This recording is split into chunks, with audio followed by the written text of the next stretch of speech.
দম্পতিদের emotional চিটিংয়ের নতুন লক্ষণ। Emotional cheating শারীরিক নয়, মন যেখানে যায় ভালোবাসাও সেখানে যায়, যা 90% দম্পতি ধরতে পারে না। আসুন জেনে নেই 5টি ভয়ঙ্কর ইমোশনাল চিটিংয়ের নতুন লক্ষণ। 1. আমার কথা কেউ বুঝে না, শুধু তুমি ছাড়া। তার মানে ইমোশনাল চিটিং মাত্র শুরু। 2. নিজের জীবনের সমস্ত আপডেট আপনার আগে আরেকজনকে দেয়া। 3. আপনার সাথে কথা কমে যায় কিন্তু ফোনে হাসি বাড়ে। 4. সমস্যা হলে আপনার কাছে নয়, আরেকজনের কাছে সমাধান খুঁজে। 5. আপনার উপস্থিতিতে সে ফোনে বেশি ব্যস্ত থাকে, কারণ আপনাকে এড়িয়ে সে অন্য কারো কাছে ইমোশন ইনভেস্ট করছে। আপনার মতে ইমোশনাল চিটিংয়ের সবচেয়ে খারাপ লক্ষণ কোনটি?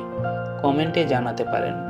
প্রতিদিন আরও চমকপ্রদ টপিক পেতে এখনই লাইক দিয়ে চ্যানেলটি সাবস্ক্রাইব করুন এবং নোটিফিকেশন অন করে রাখুন।